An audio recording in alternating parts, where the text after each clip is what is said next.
Так работает дубайский ЖКХ.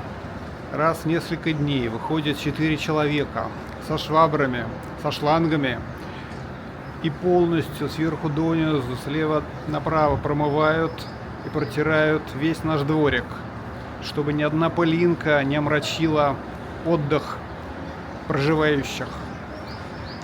Все это, конечно, входит в оплату, но зато и работа налицо. Вот даже гугу яхты спрятали под мост от бомбежек. Но это, конечно, не так. Этот корабль здесь всегда стоит. Только вроде все наладилось, и мы ближе к вечеру собрались на прогулку, как опять телефон завопил нечеловеческим голосом, и пошли алерты. Алерты, то есть мы узнали об этом из телефона сначала, за счет сообщений от шейха. Потом уже пошли в каналы, и там, конечно, разверся ад. Бомбежки, горящая Фуджейра, прямо какое-то мини-Туапсе. Ну и, конечно, поход на прогулку отменился. Я продолжил сидеть за компьютером. Потом пришел второй алерт. Опять все отменилось. Наконец не выдержал и пошел просто спать, не дожидаясь ужина. Так и поспать не дали. В результате было 5 алертов. Включил YouTube и что-то смотрел. Наконец к вечеру вроде все прояснилось. Якобы даже бомбили порт Джебель-Али, который у нас тут в километре буквально. Информация разрозненная. Поэтому немножко подергались, но в результате ближе к полуночи все-таки вышли. Потому что закончился йогурт. Без йогурта жизни нет. Не дают расслабиться. Но так устроена жизнь. Дети тут вычитали про какую-то акцию в местных мишленовских ресторанах, что можно за небольшие деньги съесть некое общее меню и попробовать какие-то эксклюзивные блюда, типа там за $30 с человека. Но вот проверили их все в интернете, и оказалось, что все эти блюда ничего интересного из себя не представляют. Стандартная рыба, стандартное мясо, то, что Лена спокойно может приготовить и дома. Слушайте, а я вас тут подожду. Эти йогурты я уже видел. Но, тем не менее, тишина. Вроде прилетело 12 баллистических ракет, сколько-то крылатых, несколько дронов. Ничего, конечно, мы не слышали. Опять катавасия. Восток, что говорить, никак он не может успокоиться. Опять будем сидеть дома. Занятия отменились, все перевели в онлайн, работу тоже. Впрочем, уже не привыкать к этой ситуации. Нас, как взрослых, это вообще не касается, мы и так никуда не ездим.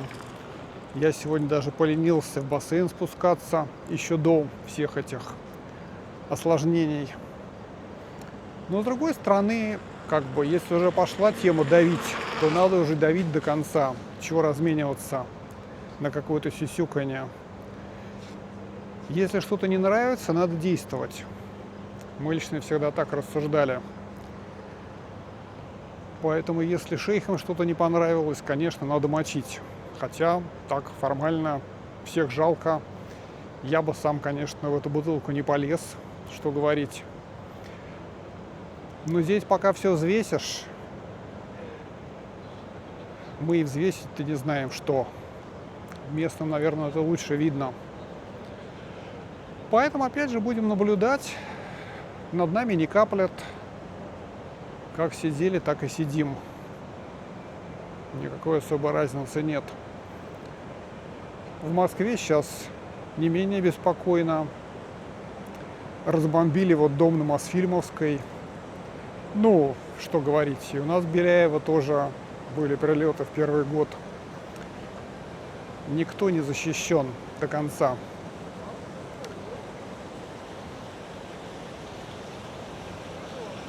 Дубайское ПВО пока работает. Все мы под защитой эмиратского флага. Вечером тепло. Я хотел было днем снять проходку по жаре. Написано, что самая высокая температура за 40 градусов уже. Но потом поискал более точно. Оказалось, что в Марине все-таки нет. В Марине не дотягивает. Где-то 35. По ощущениям 44 днем. Но я хотел как бы так 40 выдать. Но это надо ехать в какие-то глубинные районы, видимо. Мы не осилим. Ну как-нибудь выйду. Сейчас нам уже не нужно никуда бегать в такое время. Поэтому, конечно, мы благоразумно сидим дома. Но ощущение интересное вот этой вот жары, этого пекла.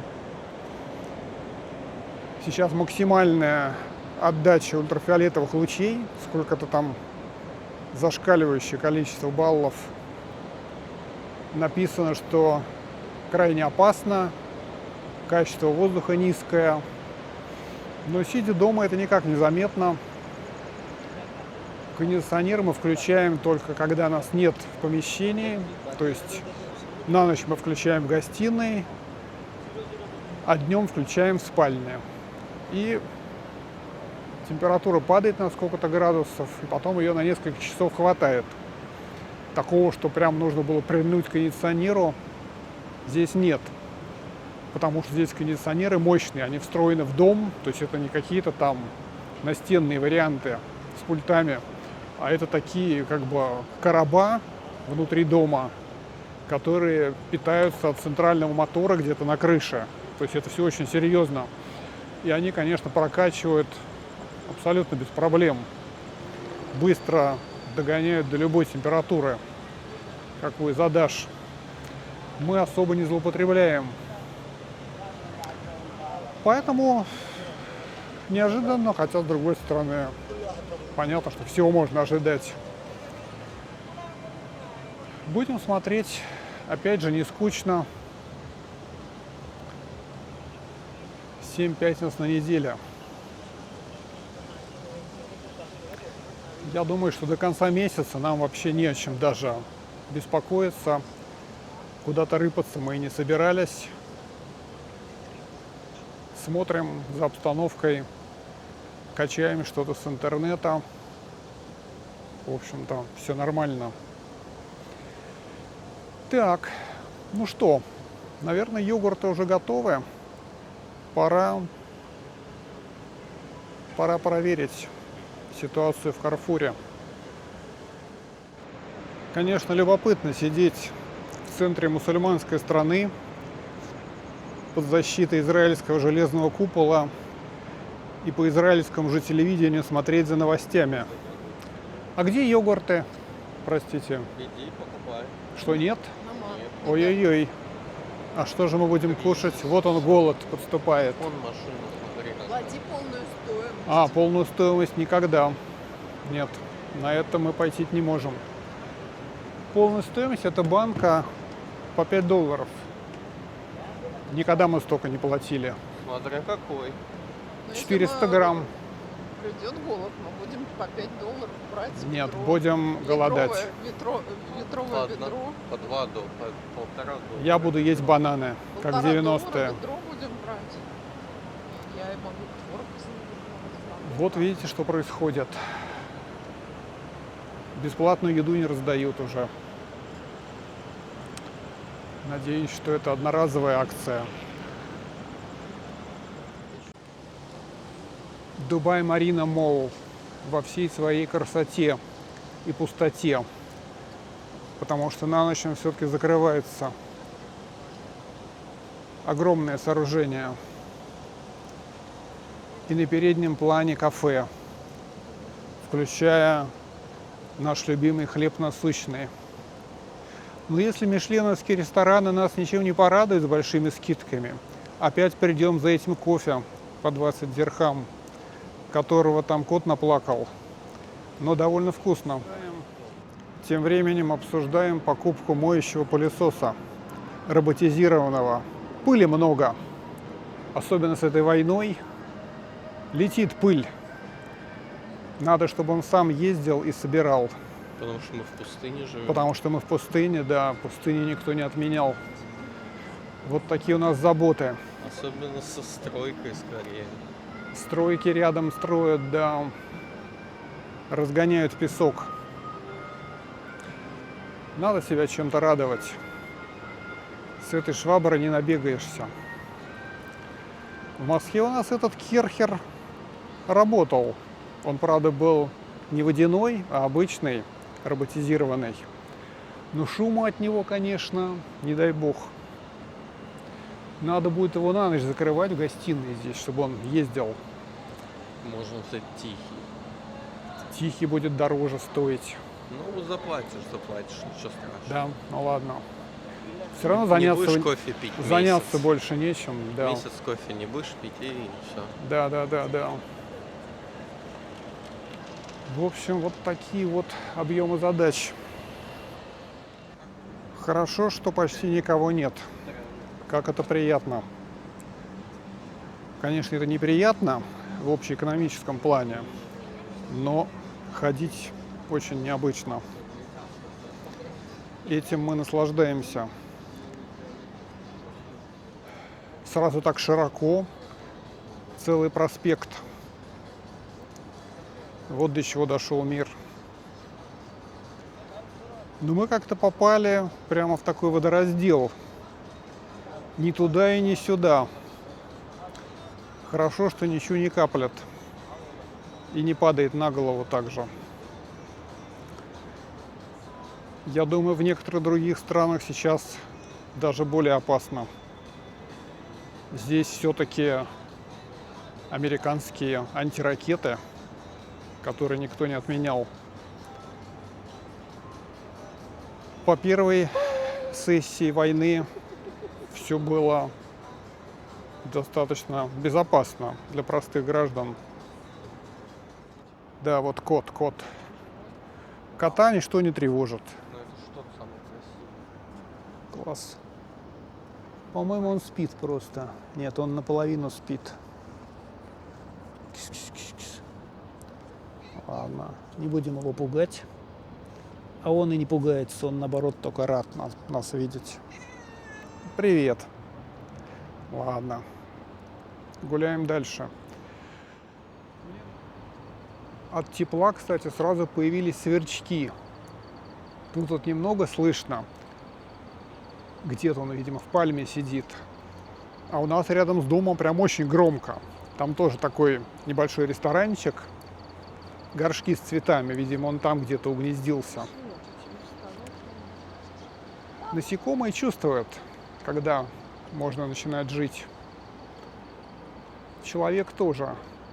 Я вот прям полюбил тепло.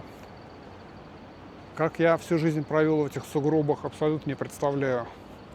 Насколько приятно, когда температура под 30 или даже за 30.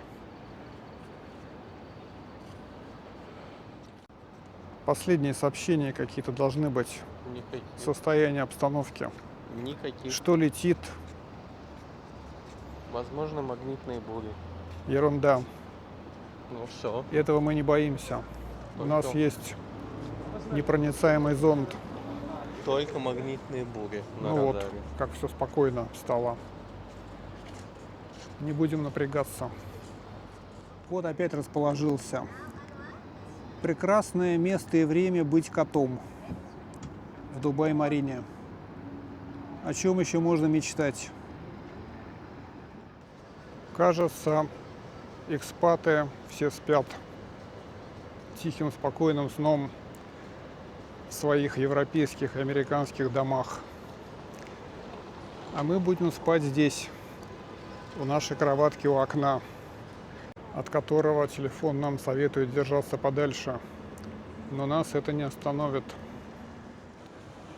Вот красивые здания, бары и рестораны. Мы туда как-то заглядывали посмотреть. Спиртное лилось рекой. Не знаю, как насчет сейчас, чего там льется.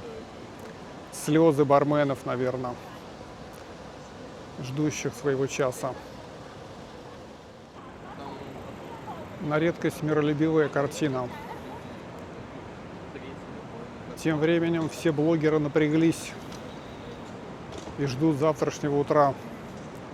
Даже любопытно. Каждое утро просыпаешься в каком-то предвкушении. Что там, что куда прилетело, что где пылает. Ну, теперь будем ждать, что к нам прилетит. Не дай бог. Все примерно в одинаковом положении оказались. Один небольшой бонус. Вчера вот со скидкой взяли обувь. Ее даже не было на складе. Но сегодня доставили, несмотря ни на какие баллистические ракеты. Завтра со свежей головой будем открывать.